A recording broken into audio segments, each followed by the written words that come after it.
Wonderful.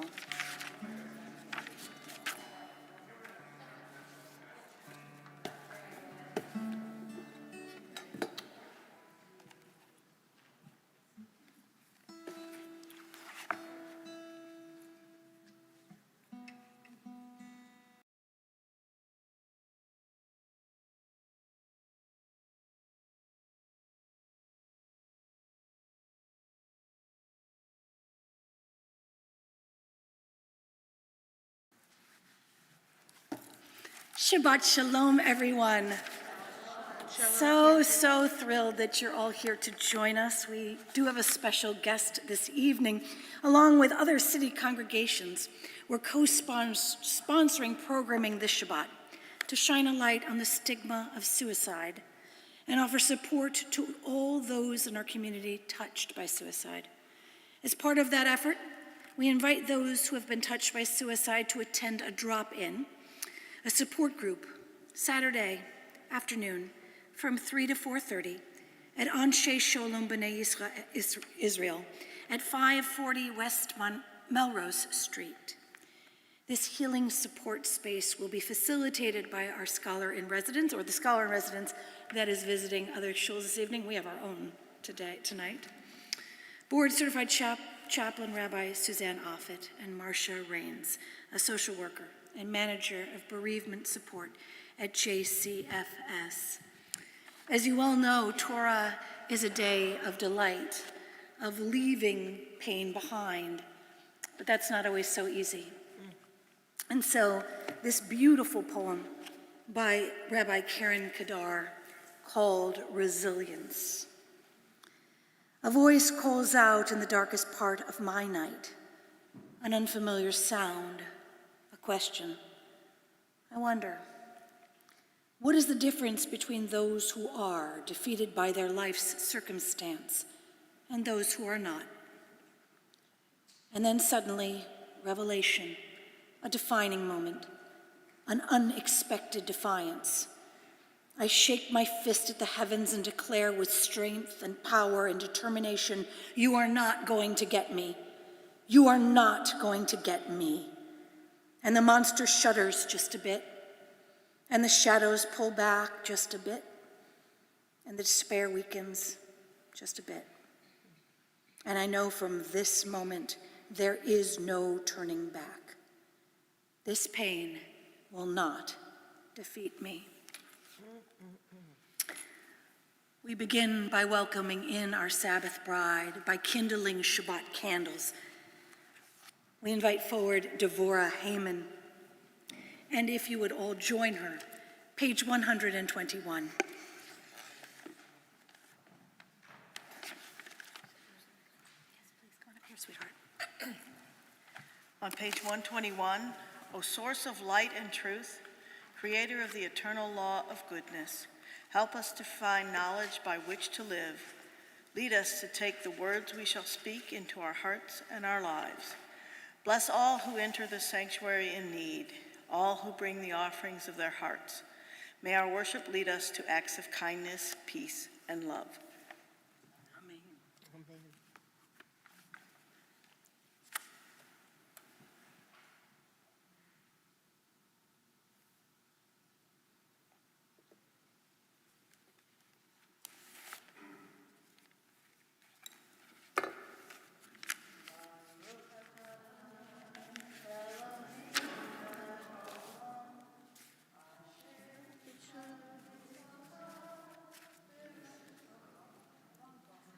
It's all right. We just jumped ahead to Kiddush, and it was lovely.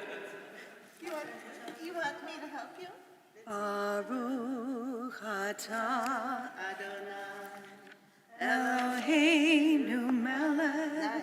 haolam asher kitshanu b'mitzvotav v'tzivanu lehadlik ner shel Shabbat. Shabbat Shalom. It was four spice. So page 123, we invite you to rise physically or spiritually as we sanctify our day of rest. Baruch atah Adonai Eloheinu melech haolam borei peri hagafen. Baruch atah Adonai Eloheinu melech haolam asher kitshonu b'mitzvotav v'ratzavanu v'shabbat kodsho be'ahava uvratzon hinchilanu zikaron lema'aseh v'reshit ki hu yom v'hila lemikra kodesh zecher letziyat Mitzrayim kivanu aharta ve'otanu kidashta mikol ha'amim v'shabbat kodshecha ve'ahava uvratzon hinhaltanu Baruch atah Adonai mekadesh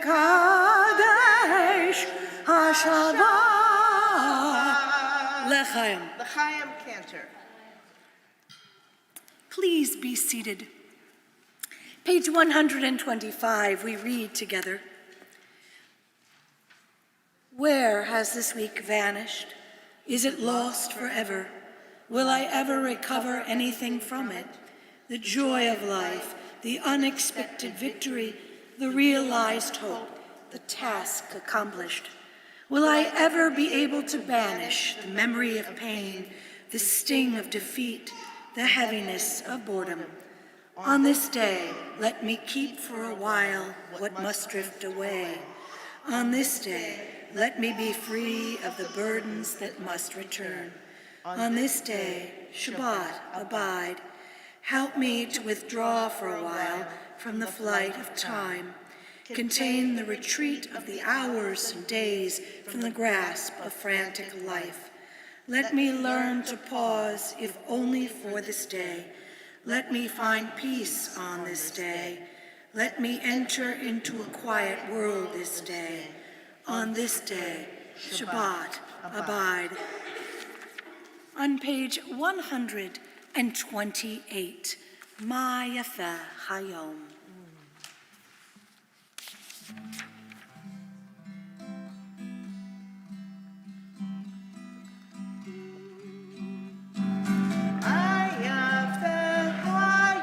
Shabbat, Shabbat, Shalom. Ma Yafeh Hayom. Shabbat, Shalom. Shabbat, Shabbat, Shalom. Shabbat, Shabbat, Shalom. Shabbat, Shabbat, Shalom. Shabbat, Shalom. We run toward an empty field to bring forth a presence, a feeling of that which is all and good and encompassing. On page 138, Lecha Dodi. Lecha Dodi likrat kala, pnei Shabbat nekavela. Lecha Dodi likrat kala, pnei Shabbat nekavela.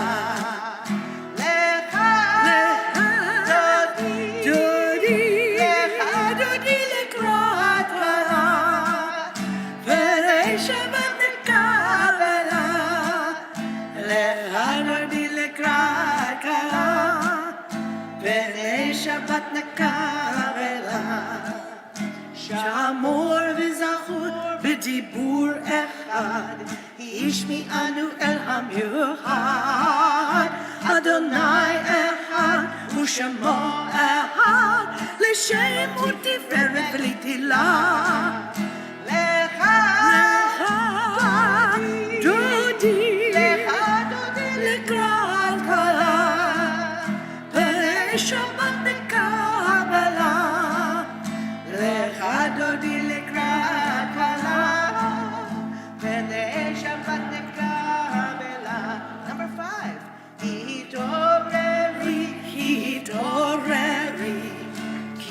Orekuni Ori, Uri, Uri, Shirabari, Kivora Dayala, Nila, Lecha,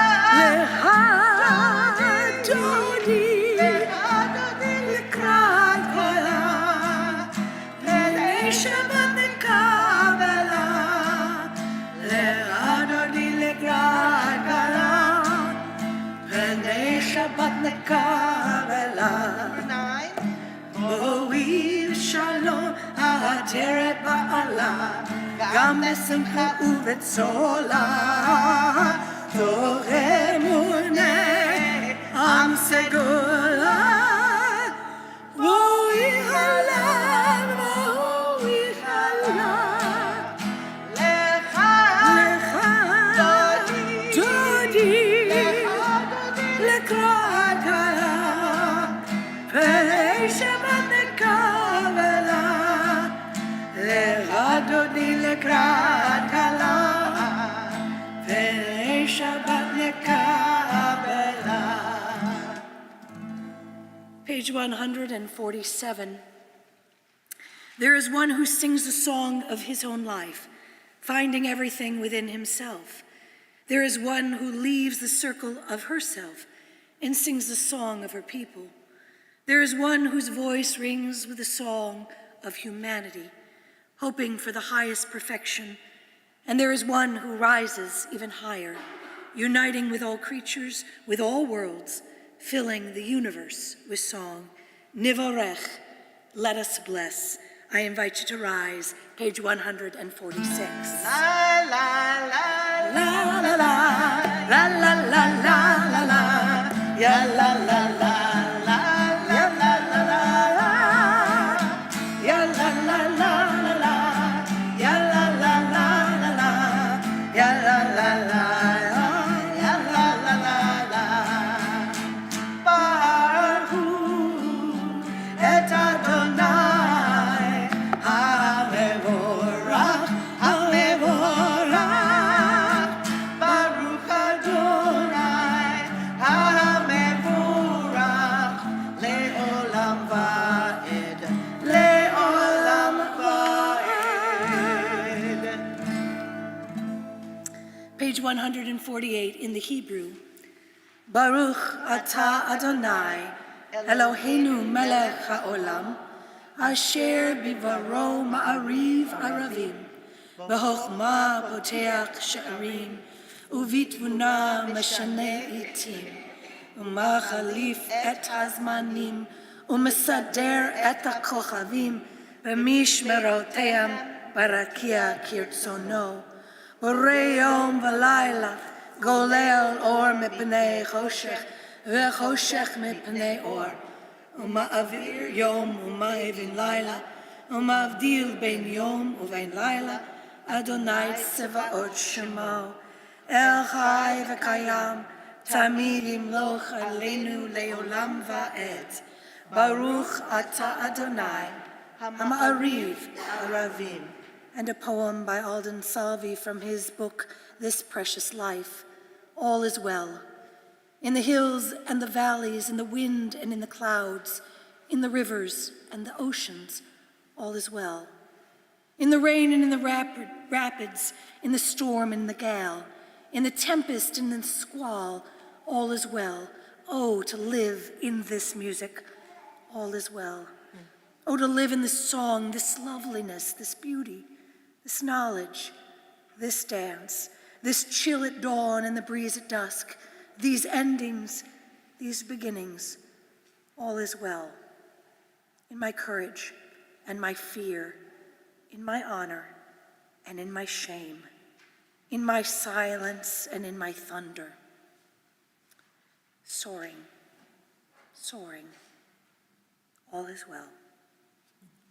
Page 149, this is the hour of change. Within it we stand uncertain on the border of light. Shall we draw back or cross over? Where shall our hearts turn? Shall we draw back, my brother, my sister, or cross over? This is the hour of change, and within it we stand quietly on the border of light. what lies before us? Shall we draw back, my brother, my sister, or cross over? Baruch atah Adonai, hama'ariv aravi. Page 151. Would you read with me responsively? Wisdom and wonder, passion and instruction, story and symbol. All these things your Torah gives to us. And the more we devote ourselves to it, the more it grows and gives. What could be a truer token of your abiding love? Than this holiest of your works, and the living language that gives it form. Baruch atah Adonai, ohev amo Yisrael. Page 152. Shema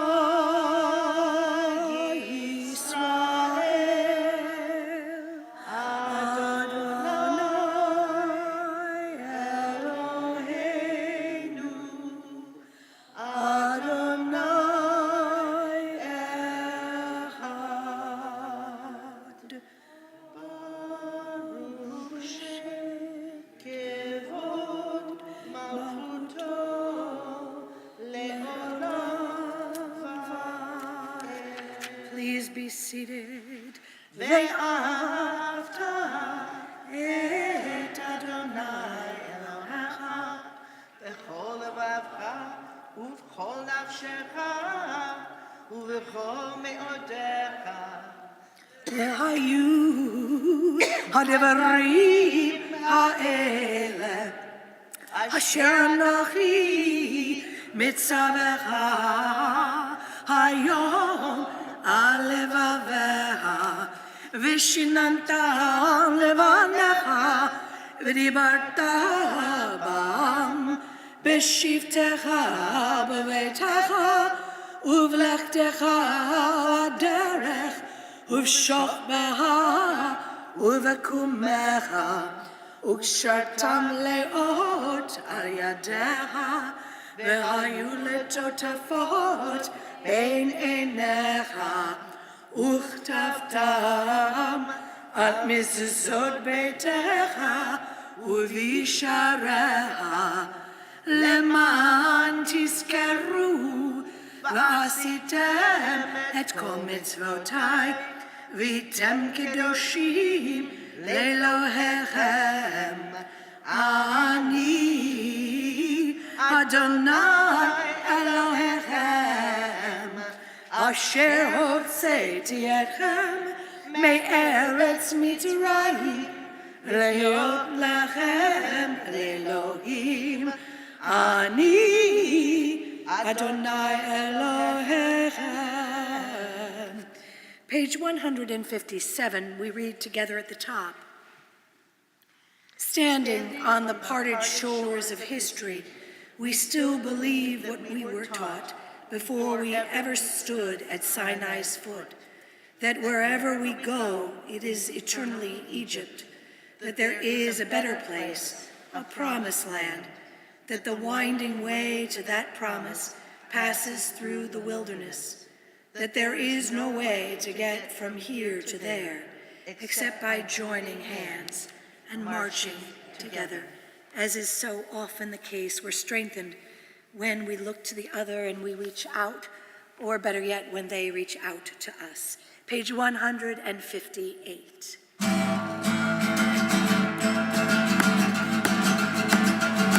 La la la la la la la la la la la ya la la la la la la la la woo la la la ya la la la la la la la la la la ya la la la la. נלחמנו לבא אלי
As we think of the struggles of the heart and of the mind, we realize that all of us, at one time or another, have needed a soft place to land.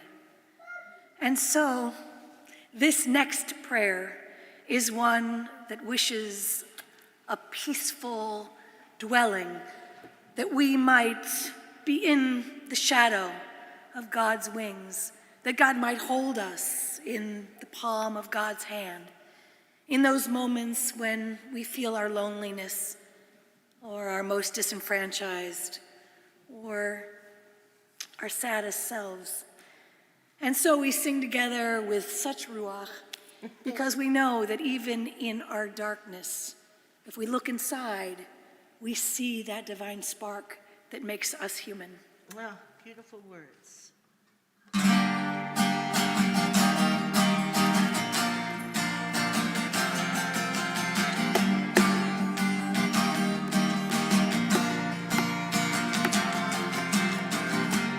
Hashkivenu Adonai Eloheinu l'shalom V'hamidenu malkeinu l'chayim. Spread the shelter of your peace over us. Guide us with wisdom and passion and trust. Hashkivenu Adonai Eloheinu l'shalom Hamidenu shorenu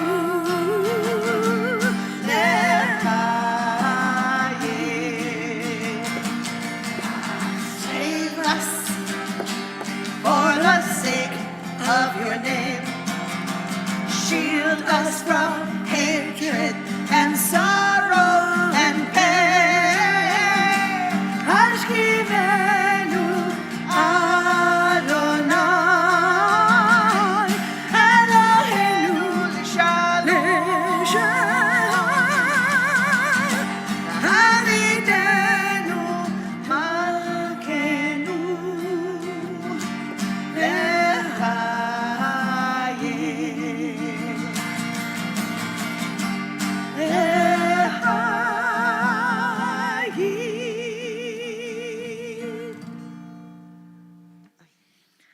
Page 164, you'll find our Amidah.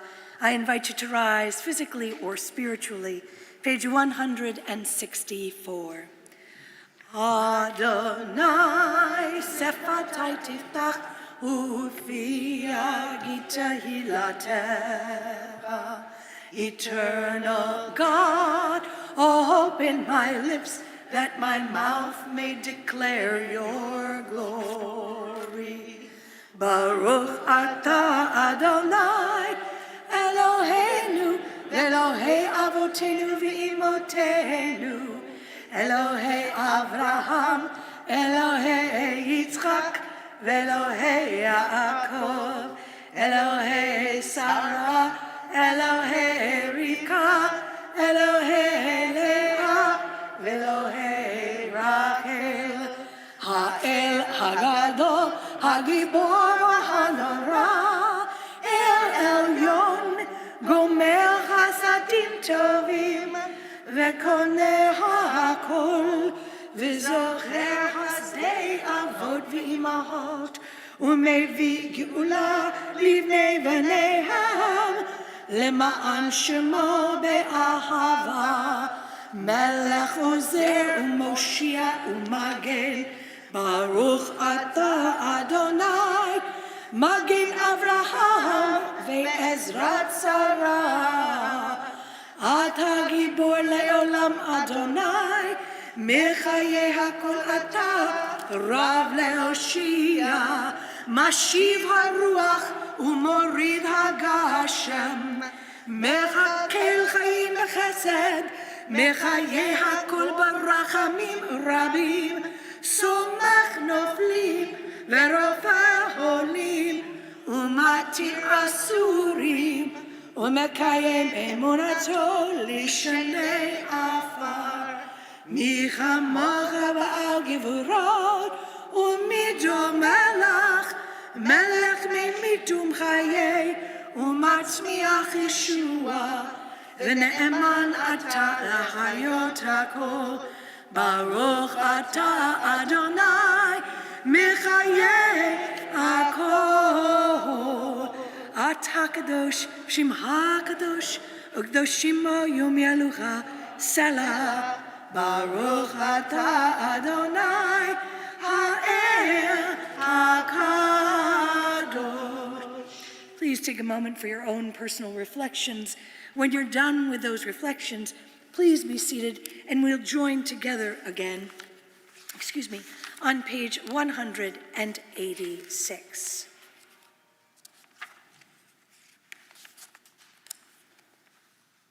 I beg your pardon, page 180.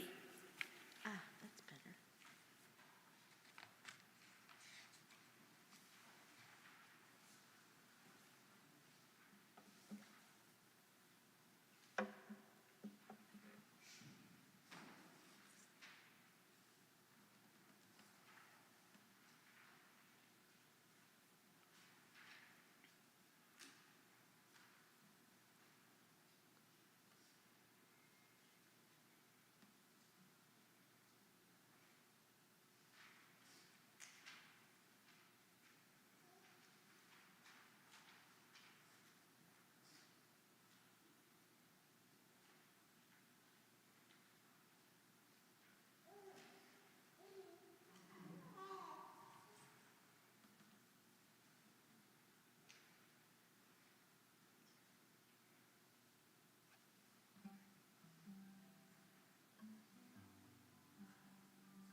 Oseh shalom,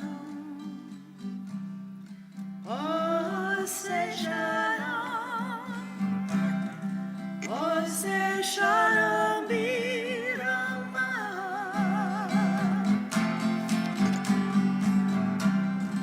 Oseh shalom, Oseh shalom, Oseh shalom.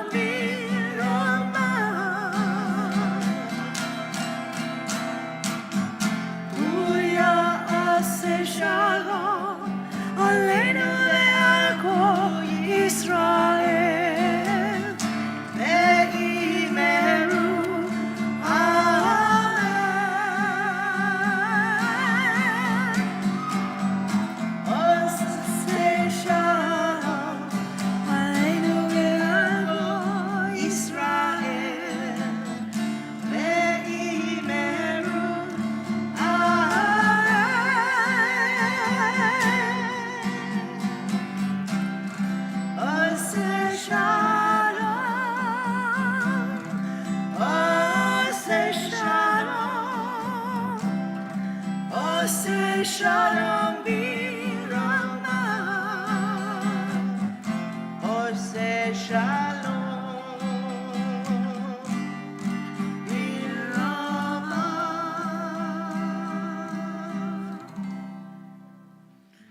On page 362, you'll find Seder Kriyat Torah l'Shabbat, the order for reading of Torah on Shabbat. We invite you to rise physically or spiritually as we take our Torah from the ark. Ein kamocha ba'Elohim Adonai, ein kema'asecha, malchutecha malchut olamim, u'memshaltecha bechol dor v'dor. Adonai,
שלושה דברים העולם עומד,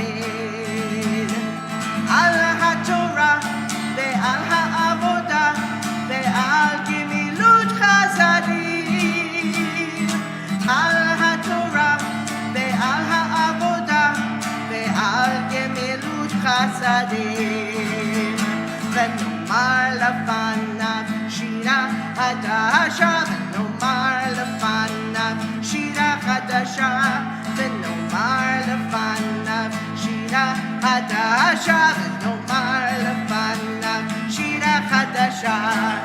הללויה, הללויה, הללויה, הללויה, הללויה, הללויה, הללויה, הללויה. Yes, please. Well, welcome to a new book of Torah, the book of Vayikra, or as it's known in Greek, Leviticus. If you were looking at the Torah right now, although I have to say, this particular Torah, our Shaman scroll, it's a little bit harder to distinguish.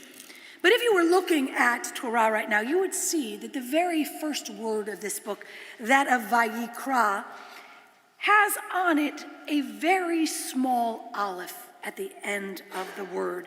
Does anyone know why there is a very small aleph at the end of the word of Vayikra? Well, neither did the rabbis. The bottom line is that there's many beautiful drashas. And Ben, I bet you have one. Do you have a drash or do you have the actual reason? Actually, this past week I heard one explanation. Is because initially they didn't write, the Sofer didn't write spaces, or leave spaces between the words. And then when they started writing, they started writing the word Vayikra. And then they realized that the word Vayikra is a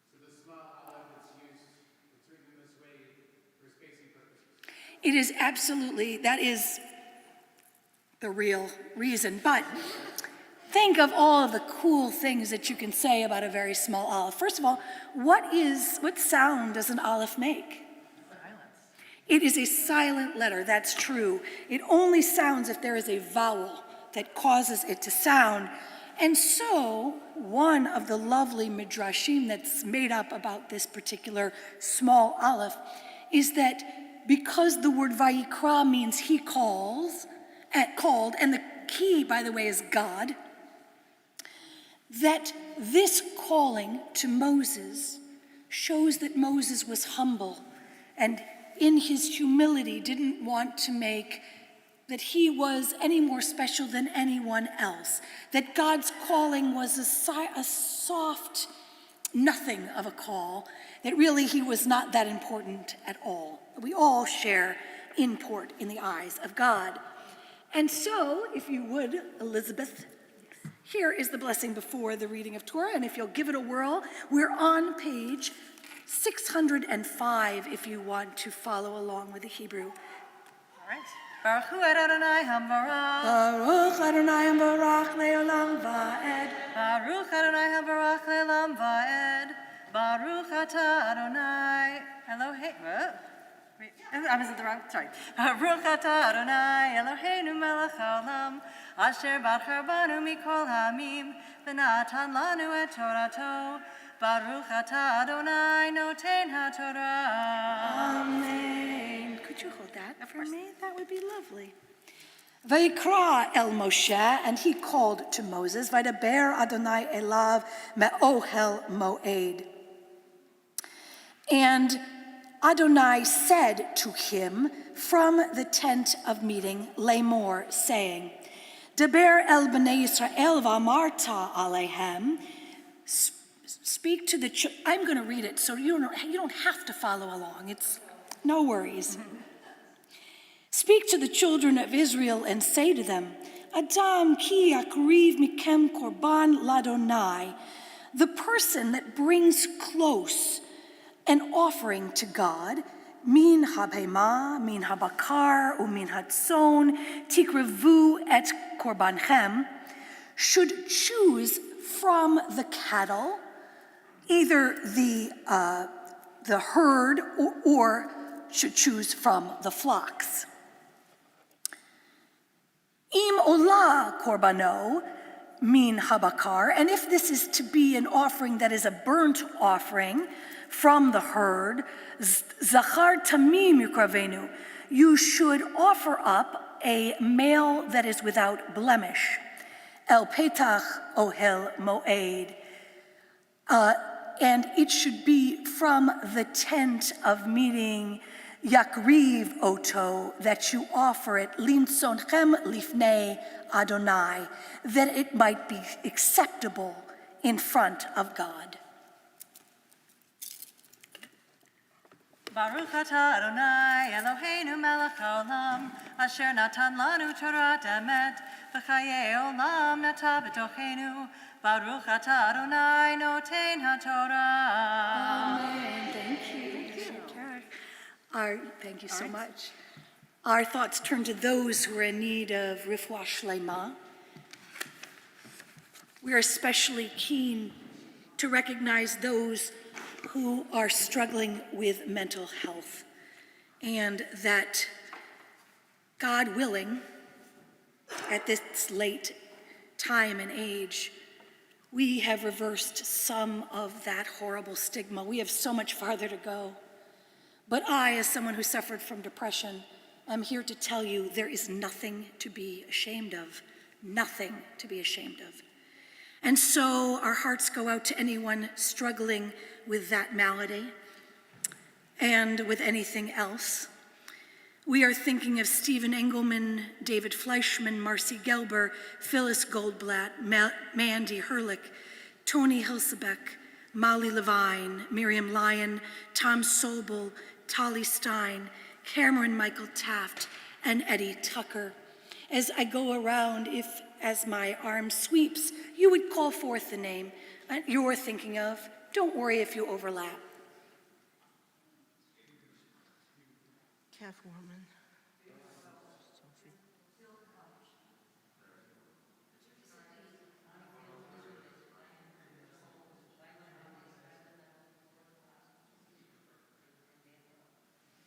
We're keeping all of them in our hearts.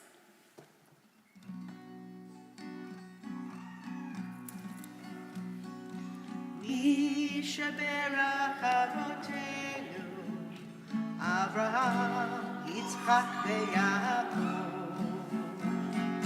Mishaberach Imotenu, Sarah, Rivka, Leah, veRachel. May the one who blessed his mother, may the one who blessed our fathers, hear our prayer. Hear our prayer. Hear our prayer. Hear our prayer. Hear our prayer. Hear our prayer. And bless us as well. Bless us with the power of your healing. Bless us with the power of your love. May our hearts be filled with understanding and strengthened by the power of your love. Mishaberach Avotenu, Avraham, Yitzchak, veYaakov. Mishaberach Imotenu, Sarah, Rivka, Leah, veRachel. May the one who blessed our mothers, may the one who blessed our fathers, hear our prayer. Hear our prayer. Hear our prayer. Hear our prayer. Hear our prayer. Hear our prayer. Hear our prayer and bless us as well.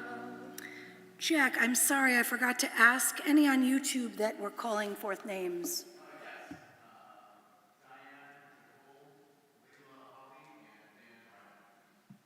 Wonderful.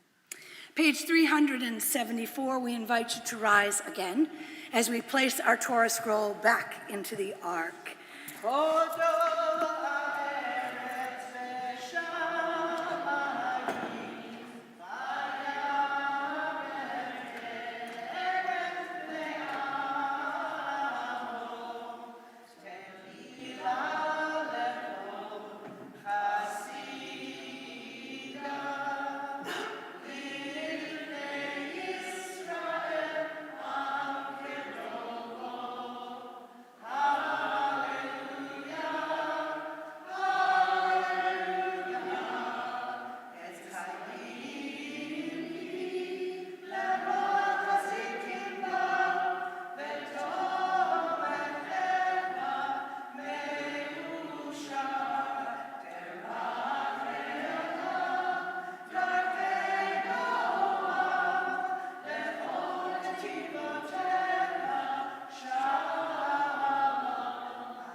So, although it may be hard to see at first blush, there's a direct correlation, or at least there's a direct line, a through line between this particular portion, that of Vayikra, and the very important subject that we're going to address tonight. We begin by reading the ancient laws of sacrifice in the Temple of Jerusalem. Now, these laws have long fallen out of practice. That doesn't mean we can't learn something from them. Sacrifice, in our normal everyday parlance, means that we give something up of value. But the Hebrew word for sacrifice, korban, comes from the Hebrew root meaning to come close, to draw near. The Torah wants us to come close to God. But more importantly, the Torah wants us to come close to each other. You see, if we all see each other as God's image, then we know that by reaching out, we reach in. And so, we often stand at arm's distance, don't we? We often stand at arm's distance from those who are hurting because we're unsure of what to say or how to help. But that stands in stark contrast to what's really needed: compassion, empathy, support. And even if you don't know what to say, just reach a hand out. We're delighted this evening to welcome Nina Henry, LCPC, CADC, from JCFS, and that's a lot of acronyms, where she is an addiction specialist and mental health educator. She's been active in the substance abuse and mental health fields for over 30 years. She started very young. Ms. Henry received her Master's of Counseling at Northeastern Illinois University and was certified to provide addiction treatment services by the Illinois Certification Board in 1991. For nearly 20 years, Ms. Henry supervised Recovery Point, a program of community counseling centers of Chicago, C4, where the primary focus was serving clients who were dually diagnosed. We are so very grateful to her because she has agreed to come and shed some light on a most important topic and to speak to us. Nina Henry.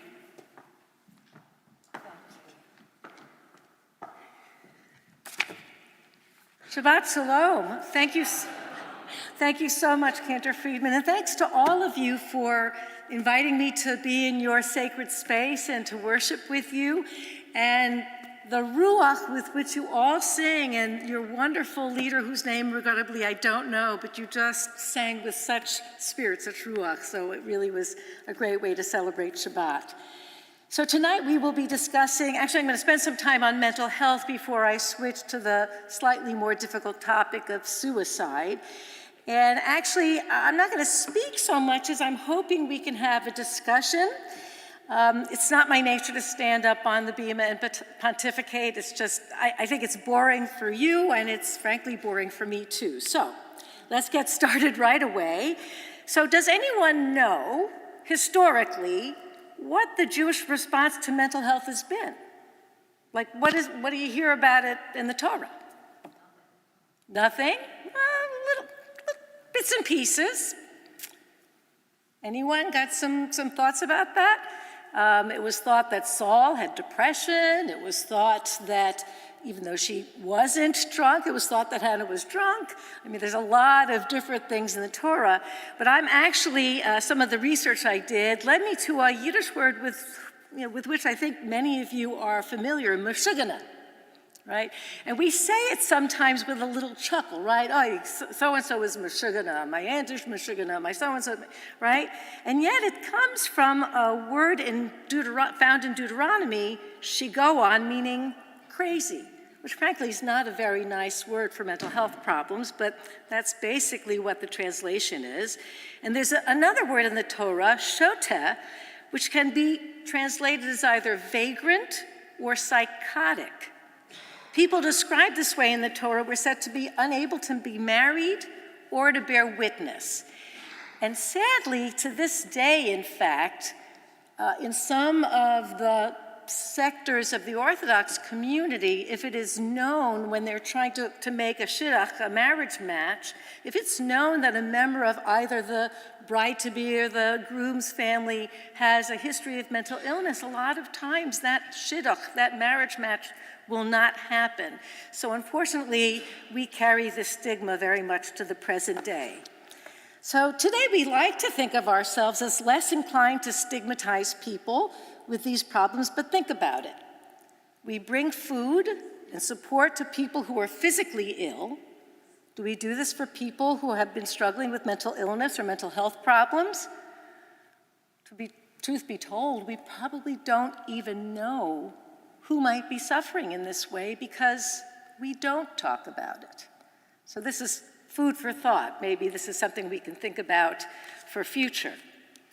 The odd thing about this situation is the unique Jewish experience of trauma vis-a-vis the Holocaust.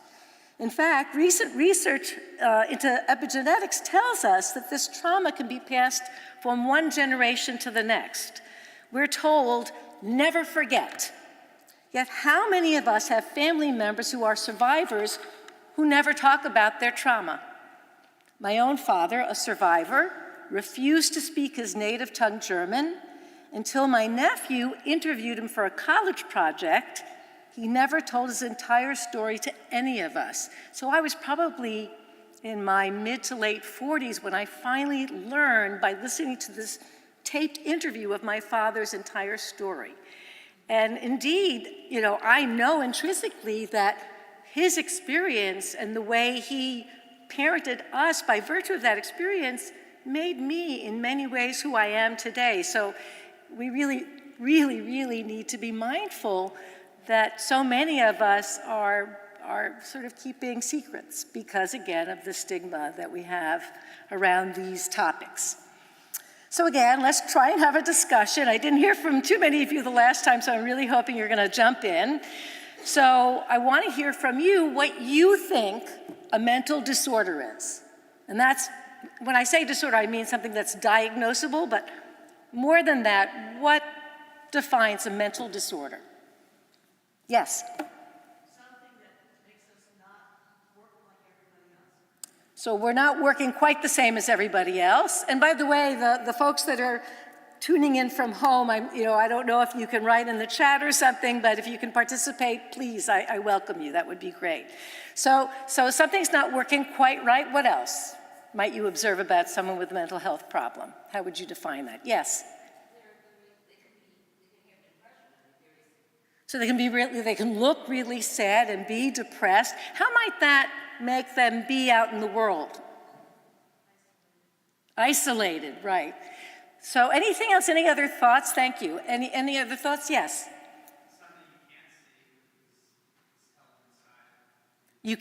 Something that you can't see but is felt inside. So that actually is almost like the textbook definition of a symptom, because a symptom is what people might tell you they're feeling inside. So thank you for that.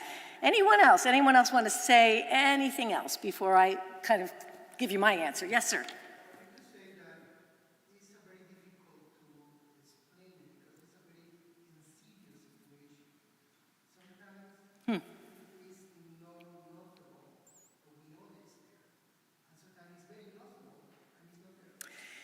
So no, there's no wrong answers, right? We're having a conversation. So the gentleman said that it's sort of insidious. Sometimes we can see something going on, but sometimes we can't.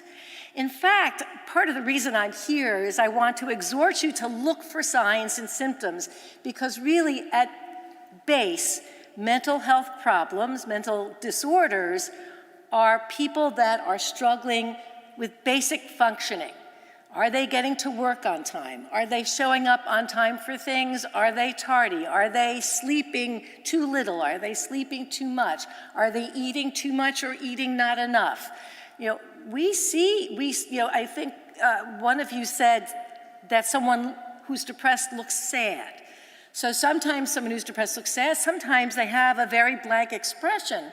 And if you've known someone for a while, and all of a sudden they're not having an expressive face, even though they did previously, you might want to ask them, are you okay? Are you feeling, you seem sort of distant from us, right? And someone who's isolated, so someone who's not showing up, you want to be really mindful of that, and maybe, and I'll tell you a little bit about how you might approach someone when you begin to notice that altering of functioning, right? So I'll give you it's basically a really easy 3-step way of moving forward and asking someone about their mental health status. So again, the bottom line is the way to know whether someone is having a mental health issue is their functioning. So so we've already talked about what are some of the things we might notice if someone's depressed. How about if someone's anxious? What might we notice if someone's feeling anxious? Yes? Jittery, right? Maybe even shaking. They may even have like tremors. What else? Yes? And, that's really very insightful. Yeah, so sometimes people who are anxious, just because things are coming at them and they're not processing them well, they might just blurt out in anger, right? Anything else that you notice about people that are anxious? All the way in the back there? This might answer the last question. Yes. Oh, good, good, good. Uncertain of the boundaries of their own ego. That's someone who must have done some studying on this topic. That's an impressive answer. I don't know if I could have come up with that.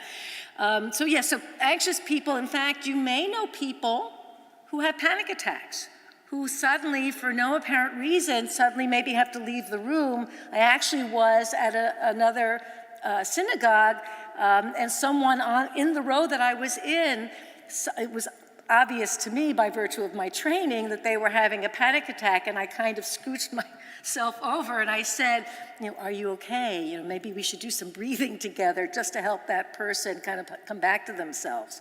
So it sounds like you have a good idea of what it might look like if someone's struggling with a mental health problem. So now the big question. I promised I would give you some answers on this. So now, if you saw someone, like I saw that person having a panic attack, if you saw someone struggling in some way of that nature, what would you do? Yes?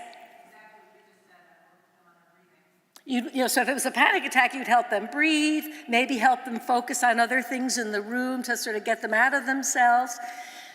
What else? How would you approach that person? Yes?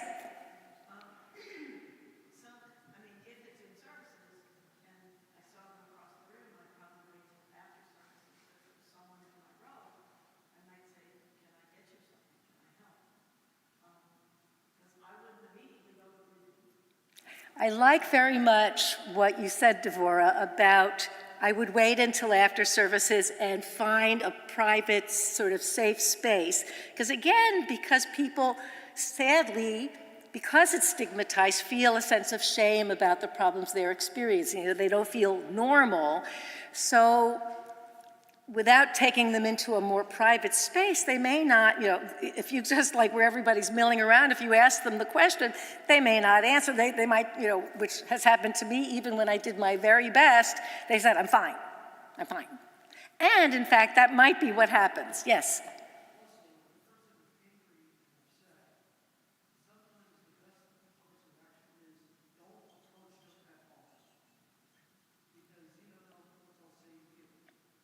So sometimes when someone's really angry and upset, don't approach them at all. Indeed, in fact, I wouldn't ask anyone to martyr themselves, right, to put themselves at any kind of danger or any kind of unsafe experience. The reality is generally, in my long experience and over 30 years of treating folks with mental health problems, generally, most of the time, not all of the time, I'd be lying to you if I said all that, most of the time, even people with like psychotic disorders, they are not necessarily unsafe. In fact, better than 85% of people with psychotic disorders are not violent. We used to have a fellow at my program at C4 Recovery Point. Our nickname for him was the Reverend because he would go out he did have a psychotic disorder, and he would go out into the community and extol the wonderfulness of the Bible and Lord Jesus, but he was a very big guy. He was 6'4", and he had a booming voice, and he always had this very angry expression. Anyone who didn't know him as we did at C4 Recovery Point would be afraid of him. And, one day I went up to him and I said, Rev, you look really angry. And he went, I do? I'm not angry. Oh, I'm so sorry. So I'm not saying that you should or must go and approach someone because it's scary. Most of us are afraid of the unknown. But if you feel, confident in your kishkis, go ahead, go and take a risk. So here are some basic steps. I think most of you can do this. You don't need my training to be able to approach someone in this way. First of all, and you'll want to consider what your relationship with them is. And of course, like Devorah said, you're better off taking them to a sort of private, more isolated, safe space. And you want to say, gee, I'm worried about you, or if it's someone you know very well, I love you, I care about you, I'm worried about you, I'm concerned about you. That's some sort of expression of caring and concern, right? So that's step number one. And then you want to notice what's going on. I notice that you haven't been coming to Shabbat services like you used to. I notice that you have this really sad expression on your face, and 3 weeks ago you seemed just fine, and I'm concerned. What's going on, right? So just make observations about what's happening with this person that you're concerned about. And then, can I help? Is there something I can do? Is there someone I can call? Do you have someone you can talk to? Because a lot of times people have therapists, have people that do help them. It may be that they're better off than you maybe imagined by just looking at them. So having a conversation is really worthwhile. I know that doesn't sound like such an easy thing to do, but do you think you could do that? Yeah? Oh, I'm hearing lots of yeses, yay. So now I want to touch on a slightly touchier topic, but it actually is the featured topic for this weekend that we're sharing with some other of the local synagogues and the Jewish community in this area. So that is suicide. As many of you are likely aware, during the pandemic, our nation has seen a frightening increase in mental health problems, and especially amongst young people, an increase in the incidence of suicide. I just gave you a 3-step approach for helping someone who's showing signs or symptoms of a mental health problem. Let's say you're concerned that they may be contemplating dying by suicide. Maybe they even say that to you. Would you feel brave enough to ask more about it? Anyone? Would you feel? I'm seeing a couple of nodding heads. I see one hand raised. That's pretty good, because it's a scary proposition. And if you, maybe you didn't say it aloud, but if you're thinking, no way, I would be really afraid, you're not alone. I've been treating people, as was mentioned earlier, over 30 years, and I'm still scared to ask someone if they're contemplating dying by suicide.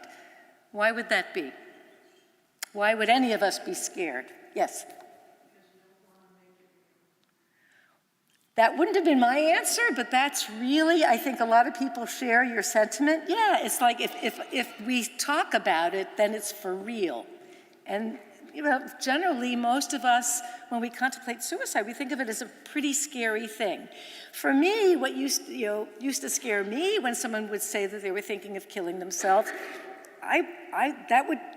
once I knew that, then I was responsible, right? Then I would have to do something. And frankly, if you know this, whether you're a experienced clinician like myself or someone who's a lawyer or accountant or shopkeeper, whatever it is, you still are responsible if you have an awareness that someone's in danger. But that's scary, and I think we just sort of have to put that out there. So there's a myth about people who are suicidal, is that if we talk to that person about suicide, we're going to make them think about it.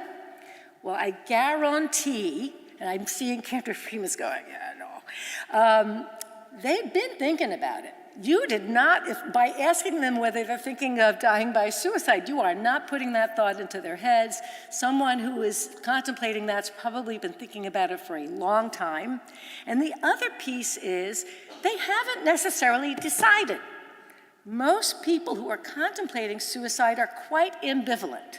So by you talking to them, you give them an opportunity to talk about whether this should be a choice at all. Think of it like a pressure cooker, right? Someone who's having these feelings, they're sort of blowing up inside, like lots of hot steam is filling them. And by you allowing them to talk about this difficult topic allows that hot air sort of to dissipate and to come out. And in my experience, when I ask someone about their thoughts of suicide, many times people have said, I'm so glad you asked me because I was so afraid to bring it up. I was afraid you'd send me to the hospital right away. I didn't want to talk about it. But then once they started talking about it, we began to make a plan. I didn't always have to send them to the hospital. It wasn't always an imminent threat. And there's many, many ways that you can intercede with someone who's thinking about those things without having to go to the trouble of calling 911 and getting an ambulance and all of that stuff. So I'm going to be around for a while after services, so if you have more questions about how do I handle that, I'm happy to talk more about that. And also, I do have some resources, and I notice you have a little table with leaflets and things, so I'll be sure to put those resources there. One resource I am going to let you all know about, I hope you already know about it, but it's really important, is the Substance Abuse and Mental Health Services Administration developed a new number. Instead of 911, in case of a crisis that involves mental health or suicide risk, it doesn't even have to be an imminent risk. You can call 988. It's a crisis phone call, and you can, basically in this area, you actually will get connected with my former employer, C4. They are the sort of assigned community mental health program, and they'll help you figure out what to do. Maybe you're sitting with a friend who's struggling. They're going to tell you what the next steps are. So I hope that takes some of the fear out of it. So when Cantor Friedman asked me to come and speak to you, she expressed the desire to shed some light on the topic of mental health and suicide. In so doing, both she and I hope to reduce some of the discomfort many people may feel about these topics. I'd also like to take this step a bit further and ask that you think about how to decrease stigma and increase literacy about mental health and suicide in your community. And I'm kind of meaning the Emanuel congregation community, but also in the broader community if you so desire. So some things that you can do, and actually I noticed you're doing some of those things already. For instance, Cantor Friedman talked about, right before singing the Misha Berach, she mentioned that when we sing the Misha Berach, when we say that prayer, we can also have in mind people that are struggling with mental health problems. We don't have to just confine it to physical health. Certainly, this is sort of a mental health Shabbat, but actually, if you go to the JCFS Chicago website, we actually have a whole lot of information about how to have a mental health Shabbat at your congregation, if you so desire. Generally, we recommend a particular parsha in January, but that usually falls in January, but not necessary. You can have it any time of the year. And just sort of, also just knowing, what my former rabbi used to call congregational mapping. So kind of making a list or just knowing who in your congregation might be having these issues, might be suffering. Probably each of you know one or two people that is struggling. So just sort of having an awareness. And finally, giving voice to people with mental health problems, right? I'm standing up here, I don't have a diagnosis. It would be so great to have someone come and speak to you about their own experience of mental health problems, because frankly and research proves this, that is listening to someone's lived experience is the surest way to break stigma and help us be more comfortable with the topic. So Judaism attempts to honor the uniqueness of each individual human being created, as Genesis puts it, in the image and likeness of God. Each individual member of our community offers untold riches, and it is important for us to mine these treasures. There's more to think about and much more to say, but I'll stop here and promise to hang around after services for those of you who want to ask questions or get recommendations. Thank you again, and Shabbat Shalom.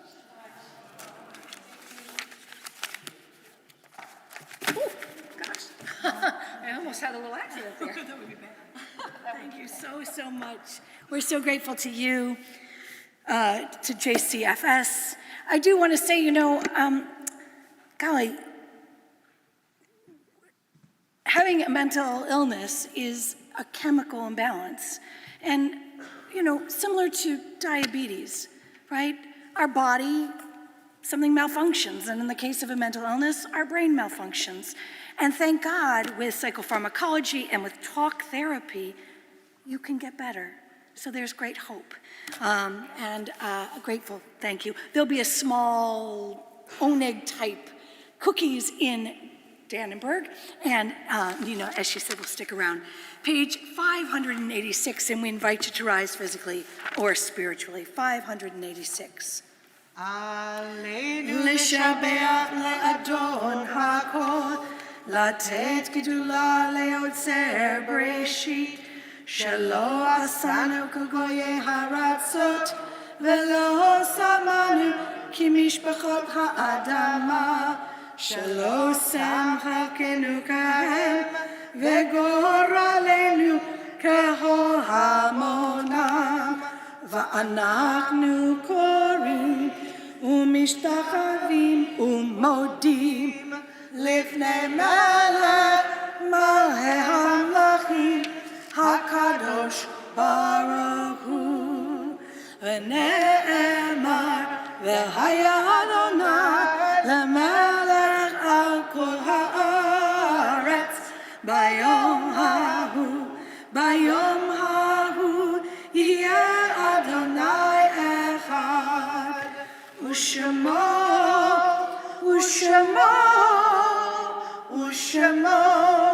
אחד. Please be seated. When I die, give what's left of me away to children and old men that wait to die. And if you need to cry, cry for your brother walking the street beside you. And when you need me, put your arms around anyone and give them what you need to give me. I want to leave you something better than words or sounds. Look for me in the people I've known or loved, and if you cannot give me away, at least let me live in your eyes and not in your mind. You can love me best by letting hands touch hands and letting go of children that need to be free. Love doesn't die. People do. So when all that's left of me is love, give me away. Page 598. We remember with love Max J. Adler, Max Barron, George Blumenthal, Saul Buchholz, Anita Deniscoyo, Julius Dressner, Abraham Drucker, Martin M. Fishman, Esther Gilbert, Esther Hanmacher, Wayne Mark Harris, Edward B. Heilbrunn, Fannie Hewitt, Martin Hill, Joseph Hollander, Anna Hurwitz, Benjamin Harris Hyman, Jean Kaufman, Julia Laser, Francis Loeffler Lederer, Edith Gold Lowe, Dorothy Jones Lowe, Donald Blair Lowe III, Stanley Moss, Libby Harwick, Barbara Morrison, Etta Munzer, A. L. Salzman, Abraham Schickler, Julius Stein, Gabriel Tau, Henry Tau,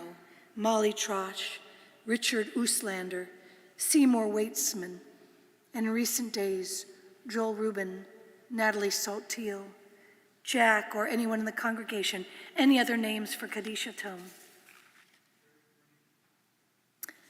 I invite those who are observing yahrzeit or who are in mourning to please rise first, and those whose custom it is to please join them. Page 598. Yitgadal v'yitgadash shemei Rabbah. Amen. Be'alma divra chirutei v'yamlich malchutei. B'chayachon uv'yomechon uv'chayei d'chol Beit Yisrael. Ba'agala uv'izman kariv v'imru. Amen. Yehei shemei Rabbah mevorach le'olam u'almei almaya. Yitbarach v'yishtabach v'yipa'ar v'yiromam v'yitnaseh. V'yitadar v'yitaleh v'yitalal shmei d'kudesha brihu le'ela min kol birchata v'shirata tushbechata v'nechemata da'amiran me'alma v'imru. Amen. Yehei shlama rabba min shemaya v'chayim aleinu ve'al kol Yisrael v'imru. Amen. Oseh shalom mimramav hu ya'aseh shalom aleinu ve'al kol Yisrael v'imru. Amen. May the source of peace send peace to all of you who are bereaved, and let us all say, Amen. Amen. You may be seated. Well, Cantor, I think we should end with Ani ve'ata.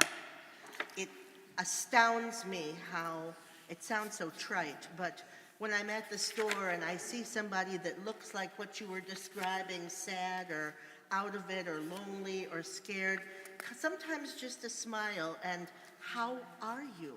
How are you? And it might change their complete day. So, ani ve'ata. I know it changes mine. We're on page 652, 652. Ani ve'ata nishane et ha'olam. Ani ve'ata az yavo'u kevar kulam. Amru et ze kodem levadat ze lo nishane. Ani ve'ata nishane et ha'olam. Ani ve'ata ננסה מההתחלה. יהיה לנו רע, אין דבר, זה לא נורא. אמרו את זה קודם, לפניי, זה לא משנה. אני ואתה נשנה את העולם. We wish you a Sabbath of healing and rest. Shabbat Shalom. Please join us in the next room Shabbat with Shalom. Nina Henry. So glad you're all here.